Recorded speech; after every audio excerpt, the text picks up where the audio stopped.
Hello and welcome to ATG the podcast, and I'm very pleased today to be talking to Helen Bischoff from the University of Kentucky Library.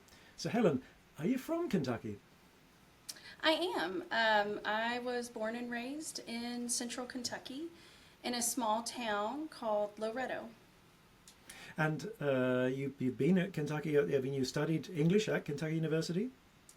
No, I went to another university, Transylvania University, which is also in Kentucky. It's a private liberal arts college. So that is where I did my undergrad, and then I did graduate school at the University of Kentucky. Understood. And you studied English, and then you became a teacher in a K-12 school, I think.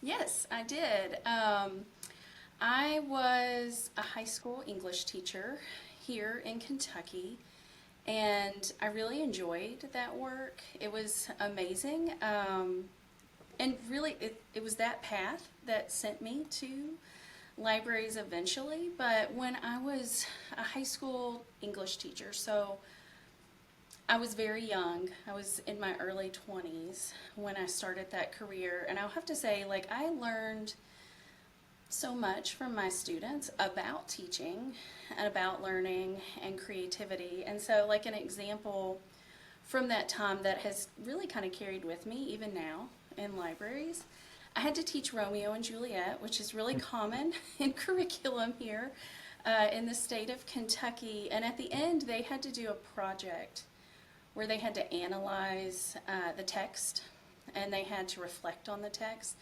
But they could do a lot of different options. So it was they could choose their own adventure. I gave them some options.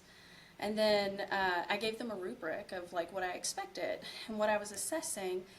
And then two students walked into my classroom and performed an original music composition on a cello and a bass that followed the entire play. And then they justified why that music was done that way to match the mood of the play.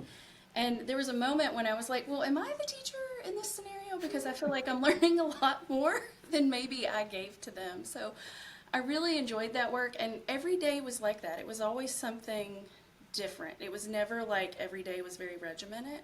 You never knew what you were going to experience. And that was one of those moments where I was like, oh, I am learning here. I'm learning so much more than I think maybe they learned from me. That's a remarkable story. So did you get involved in the school library at all? I did. So where I worked, we had overcrowding. So we had more classes than classrooms. And so to alleviate that issue, they would have teachers go out of their classrooms during their planning period. So I spent all of my planning periods in the high school library. I got to know our two high school librarians, and I also got to observe them teaching in a library classroom. So I had a front row seat. And of course, I won't say they were biased, but they really encouraged me to pursue my library science degree and to get my school media certification. So did you go straight from there to library school? I did. I ended up going to library school to become a school librarian. But then while I was there, I got a GA position at a community college. GA? And then a graduate assistant. And it was a paid position. It was at a community college here in Kentucky. And so I started my career in academic libraries there. And so I didn't go quite on the path they had encouraged me to go on, but it really kind of expanded my teaching and audiences that I taught to, and learning how to teach to different audiences as well. And one of the things you did early on, I believe you worked at a library reference desk. I did. But library references desks, do they exist anymore? They do. So I would say I think it depends a lot on the institution that you're at. I've worked at a lot of different institutions, and they had very different models. Where I'm at currently, we don't have the traditional reference desk.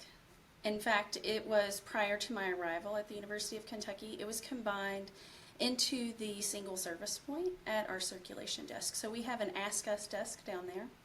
And what happens is that when students used to come in, they would come to the circulation desk, but then be sent somewhere else when it was a reference question. So we were kind of sending students around the building to find help.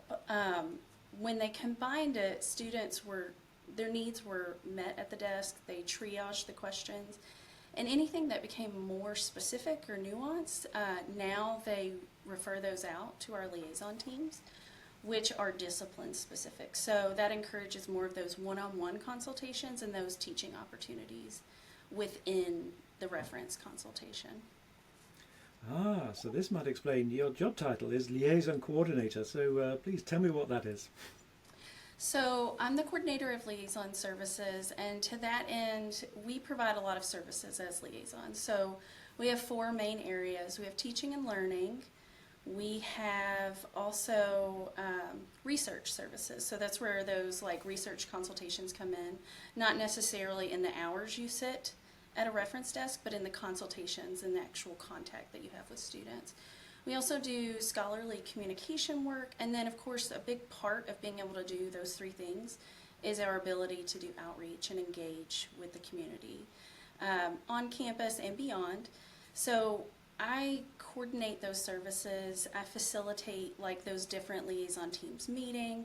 I meet with facilitators for each of those teams once a month, and so we just try to discuss like what's going on across the university, across a variety of disciplines.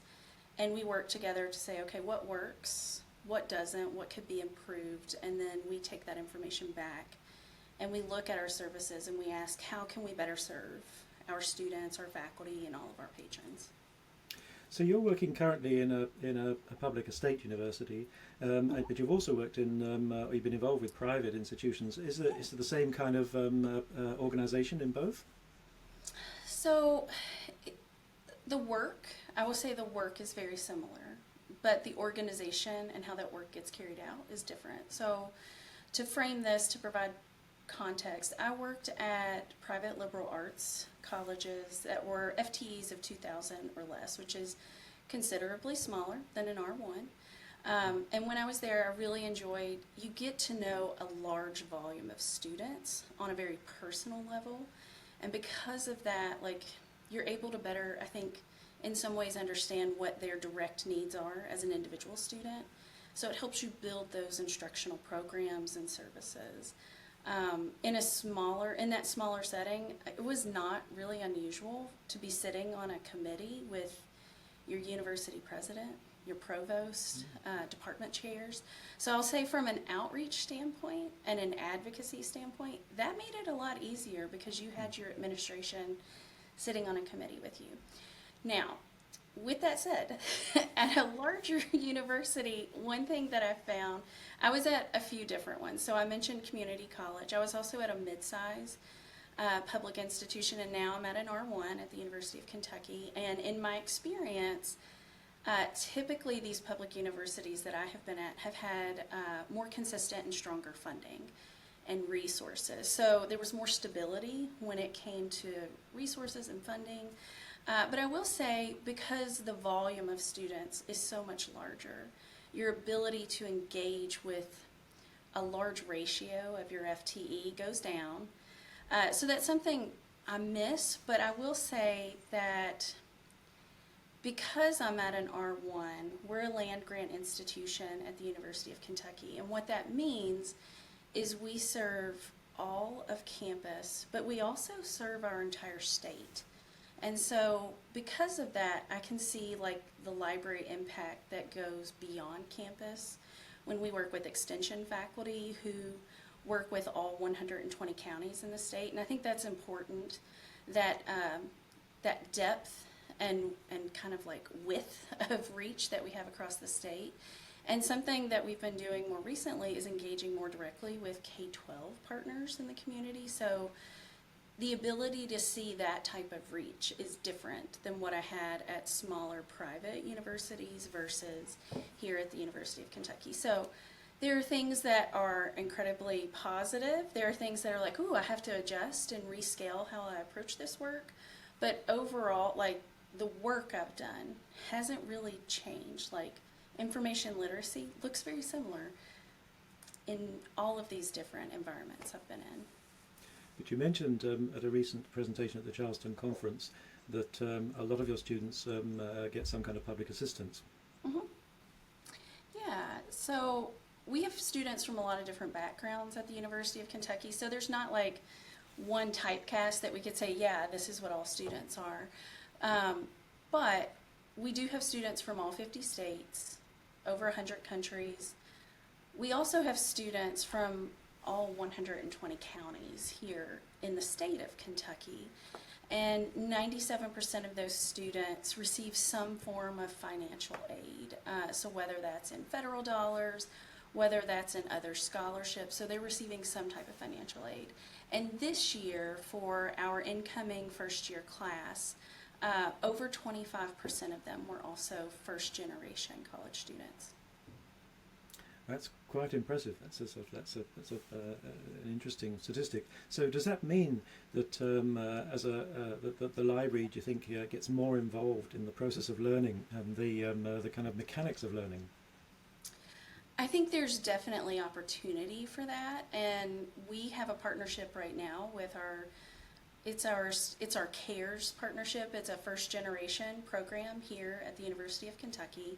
These are students who have received a certain scholarship, and one of my colleagues, Dr. Adriana Cisco, leads up that initiative where we work directly with those first generation students, providing workshops, support, one-on-one consultation. So we go to them where they are. We've asked them, what is it that you need? What is it that you wish you knew but don't, or wish you had known coming into college? And we work with them where they are. So we don't come at it from a deficit mindset, which is a lot of times what happens with first generation students. I think inclination is to be like, well, they come with less, rather than recognizing the experience they come with and how enriching that is for themselves, their colleagues, their classes. So we do have that opportunity, and like I said, my colleague is leading up that initiative right now for the University of Kentucky Libraries, and so we do get involved a little more directly in that way with our first generation population. One thing you mentioned in your presentation was that many of the students, because they don't have they can't use phones in their in high school, then they lack a lot of experience of sort of using devices for search and discovery. Is that the case? Yeah, so in Kentucky, a lot of districts will distribute devices to students, so like laptops. In Fayette County, which is the county that the University of Kentucky is, students receive Google Chromebooks.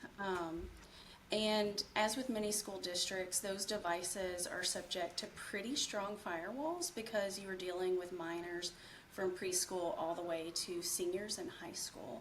So there's a lot of things that they can't access on their device simply because the firewall prevents it.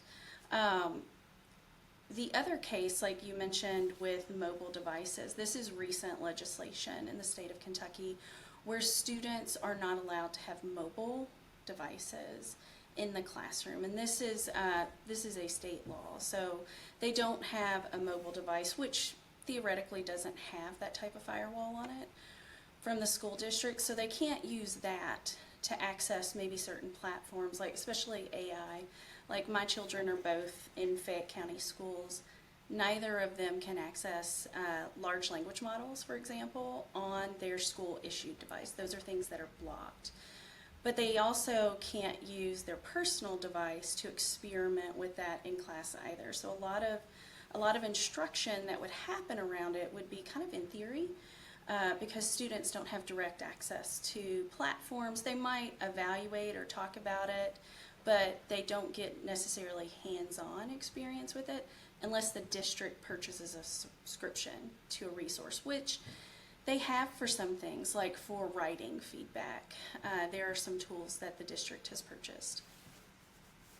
So when your students arrive, it was clear from your presentation that you're actually sort of getting them involved with AI. So you think the sort of AI is a sort of is a positive tool? Well, I think AI is a tool that you can't ignore. I think AI can be positive, I think it can be negative, and I think it can be everything in between. But ignoring the tool and the issues that surround it. Don't make them disappear. It doesn't make you better at evaluating it, utilizing it, or understanding it. So I do think that students can benefit from engaging with AI. But engagement with AI is going to vary depending on like what institution you're at, what courses you're teaching, the faculty and their preferences. But I think ignoring it is not going to make it go away, or the issues that are inherent with it don't go away either. You talked about a technique called active listening with the students. What do you mean by active listening? So active listening is something that I have done since I was teaching high school. It's really a foundational teaching skill that we use, and it means paying attention without judging or interrupting. And the goal is to really make sure that you understand another person's perspectives, their feelings, or the situation, whatever the case may be. And I think this method really demonstrates empathy, and it's really central to effective conversation just in general. So I've used this method with my high school students, as I mentioned, but I also use it in every library instruction class. I use it in every one-on-one research consultation, because one of the things I've learned is that vulnerability is hard to show, but you have to give people space to show you, like, okay, this is what I'm experiencing, this is my perspective, this is what I feel. And then being able to give people that space means you can acknowledge it, you can discuss it, you can open up, you can talk about it. So I usually don't respond like immediately, like when somebody's like going through a process, because a lot of times what active listening does, or at least that I've found, is that people will walk through the issue they're having, and a lot of times they'll answer or find the approach they're looking for. Like I might be there to provide an approach if they need that, but a lot of times they reflect enough in the process of my active listening that they're able to come to a solution or a path forward. And so then I become their partner in that path or in that journey, because I think it's important for them to learn how to do that, rather than me being like, here's how you always do it, because I think that discovery is as important as being able to execute the skill itself, whatever the skill is, in the research path or journey that they're on. That sounds like a useful skill. That sounds like a good way of working with AI. Instead of expecting AI to give you the solution, expecting AI to sort of help you to work towards your own solution. I'll say this about that. A lot of times I've found when I work with these researchers, in whatever capacity it is, they're very good at saying what they're not good at, but they don't acknowledge like what their strength is. And sometimes I think, some of it's anxiety. It's like, oh gosh, I'm not good with technology. That's the one I hear most often. I'm just not good with technology, so I don't engage with it. I don't do anything with it. But then they'll go on and talk about like the technology they do use in the course of their research. And I was like, oh, it's not that you're not good with technology. You're just maybe less experienced with this one. So let's talk about that. And what does that mean? And so that's a way that I've opened up that discussion as well, is because a lot of times people are quick to say what they're not good at, but I want to make sure that they understand and see their strengths reflected back to them, because I'm like, you're good at this. We're just going to apply it to a different situation or a different tool. I think you described how you've actually got involved with some of the students in maybe building course materials or being involved in the course materials. Can you give me an example of that? Yeah, are you referring to the course where I used AI in? Yeah. Okay, so this was a specific class where they were trying to create real-world research assignments that would mimic what students would experience post-graduation. And this was a natural resources and environmental science class. They were all first-year students. Dr. Hannah Angel is the professor in that class and the one who designed this real-world research project. So they had to develop presentations that they were going to give to the class, and it required them to represent multiple stakeholder perspectives on an environmental issue in Kentucky, which isn't unlike what they would have to do in their future careers if they go out to let's say a town hall, and they have to discuss the impacts of a project that has environmental implications.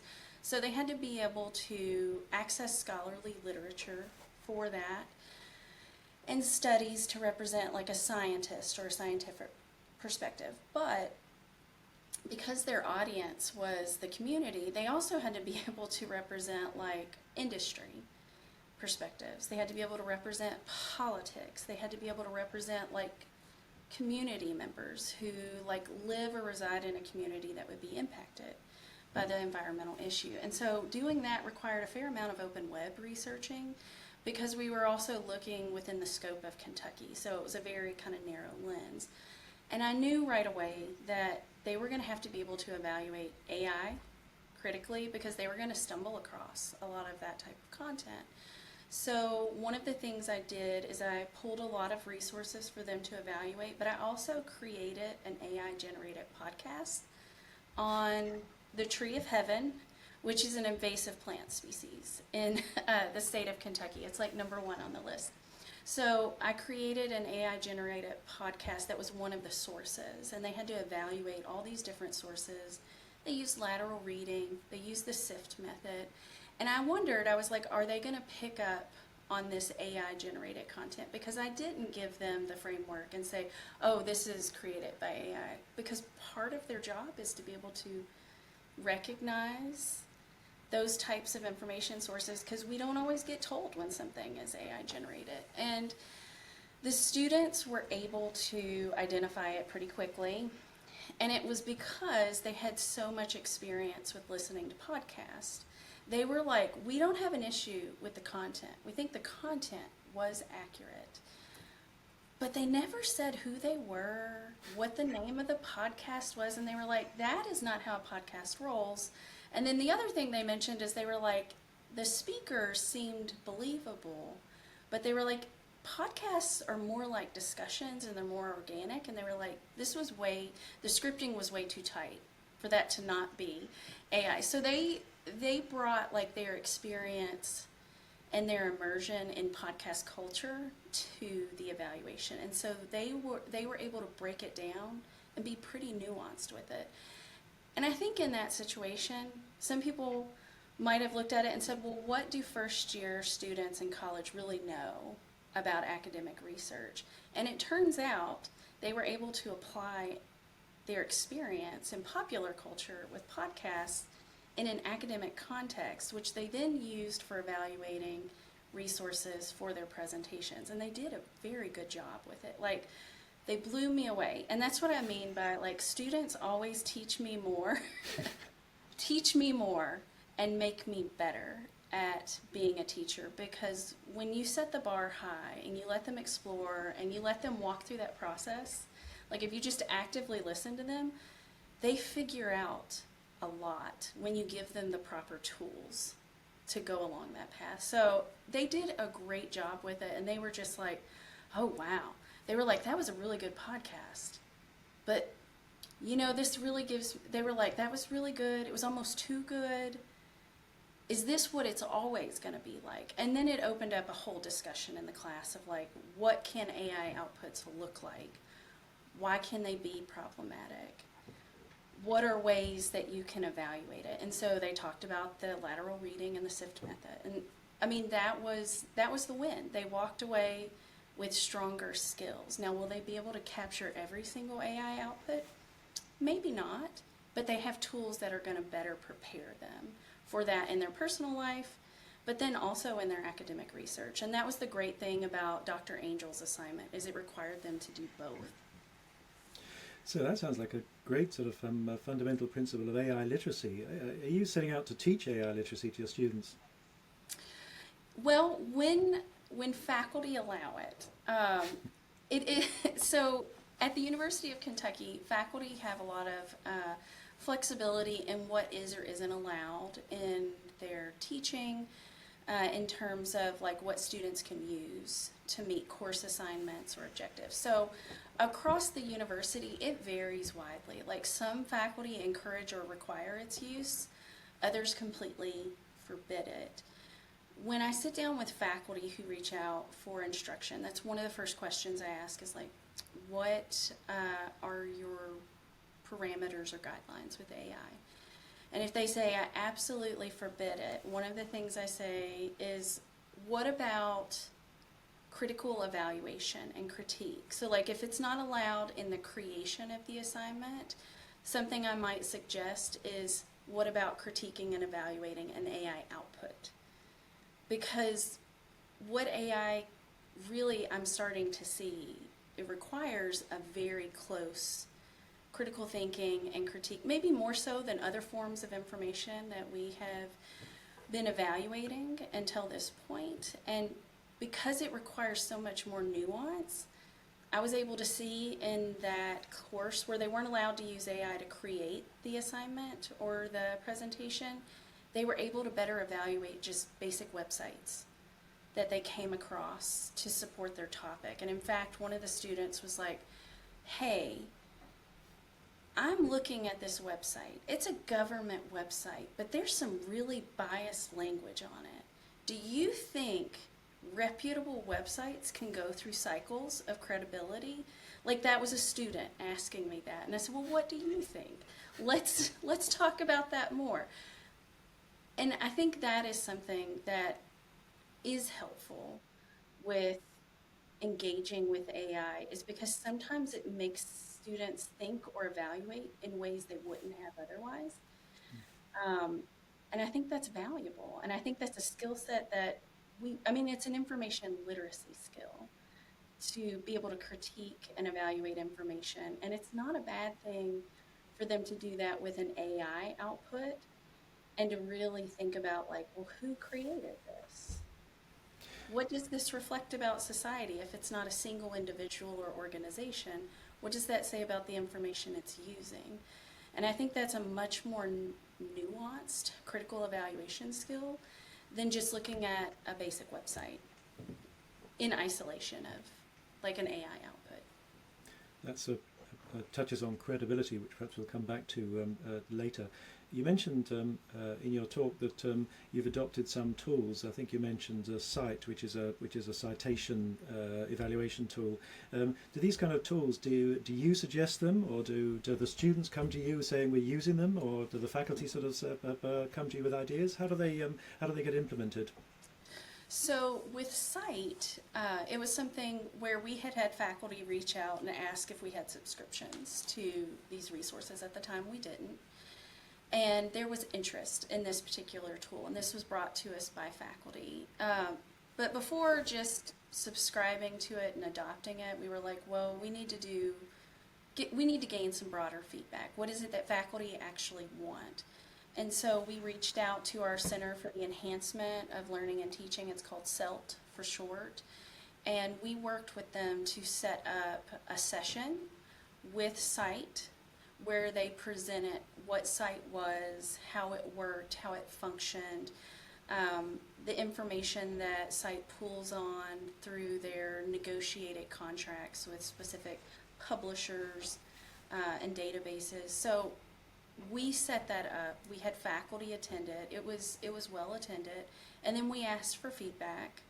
And then my associate dean, along with our collections, our collection strategists, they interviewed faculty and asked them about AI resources, about AI in research, and they pulled additional feedback in one-on-one interviews for faculty that were interested in these tools. And so our adoption of that tool was driven by faculty saying, this is something I would be interested in, this is something I would consider trying.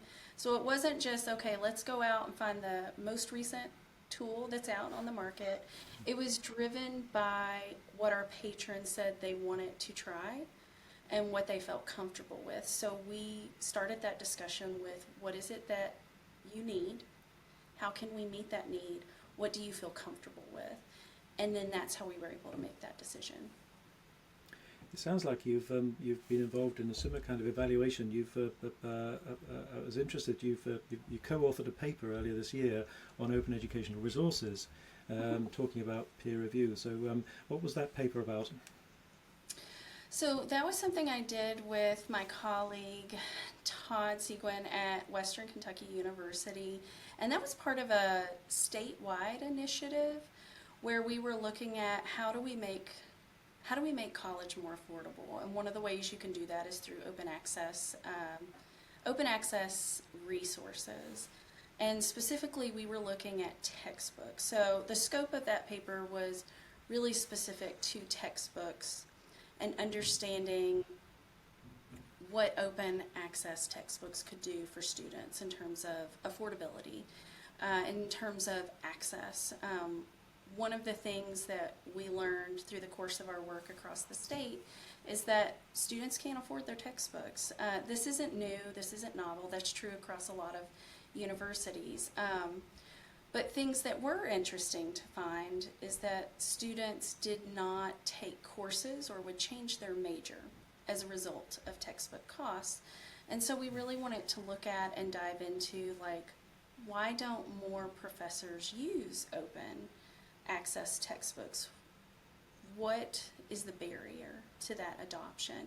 And so that's what we were trying to understand, is like, what is the barrier to that adoption? What are ways to improve that adoption? And one of the things that came out is, like, people were concerned about the peer review process or lack thereof that an open access textbook could or could not go through, depending on how it's published, who publishes it, what platform it goes through, and peer review looked very different across all of those different platforms for publishing open access textbooks. And so that was something we were trying to better understand in order to support students across Kentucky, because our goal, of course, is for students to have access to information, to be able to afford their textbooks, to be able to go to class. And a barrier to success in any class is being able to access the actual content that's being assigned. And so a lot of students were struggling with that in the state. And so this was a method and a means for us to better understand the adoption or lack of adoption across institutions, and then also to use that at the state level to create broader conversations about what could this look like in the state. Is this something we could build on a state level to support students regardless of whether they're at a private or a public institution in the state? Sounds very good. Sounds very impressive. So let's move on a little bit to the role of the library. Compared with sort of what you learned at library school, the impression you've given is of a much more of a kind of sort of hands-on sort of involvement with the sort of the learning process. Do you think is that the role of the library today? It's certainly the role that I play in the library today. I think active learning is a means that students, or anyone, a student of any age and of any topic, active learning and engagement helps us take in concepts, take in skills. The more I practice something, the better I get at that skill. And I think whenever we talk about engaging with students and we talk about taking an active role, I think that's important to give students, like I said, it's the active listening again, active engagement, letting students lead learning. A lot of times, like I could give a lecture, it's my least favorite thing to do, because in the instance of my students, when I was teaching high school, I could have given a test or provided a lecture at the end and said, this is what you were supposed to get out of Romeo and Juliet. But what they did with their original musical score that they played for their classmates learned from them. Their classmates expanded their knowledge of music, for one, and how it can apply to other things in society, how those things can reflect each other in a symbiotic relationship. Like, that was something that wouldn't have happened without active engagement and learning. And that's also true in a library classroom as well. If you don't let students grapple with and experiment and play with these concepts at their own speed, and at the level that they're at, then you take away that opportunity for them to teach each other, to also teach themselves, like, oh wow, look what I just did. This is something that I figured out. So I think I certainly take that approach. I think it's a good approach, obviously, for libraries to take, to engage directly with students in that way. Because I think one of the most amazing things as a teacher in any context is when you get to see that teachable moment and that light bulb moment that students come to on their own because they've worked through and grappled with a problem. And I'm totally okay with letting people grapple with a problem. Like, it's okay if it's not perfect. Like, I don't like to just give an answer, because a lot of times the path they go on is a better output and answer than I could just provide off the bat. So to make a long answer even longer, yes, I think that's a great approach for libraries to take. And I think it applies to AI, it applies to so many different skills and platforms that we work with in student populations. Well, this is a lovely insight into how you work, Helen. I've been very grateful to listen to what you do at the University of Kentucky, and how you've progressed from teaching in high schools to university context. And I'm sure all your students will benefit from the care and thought that you've that have gone into helping them to learn, rather than simply presenting them with solutions. So thanks very much for your time, and I'm very grateful to you. Thank you.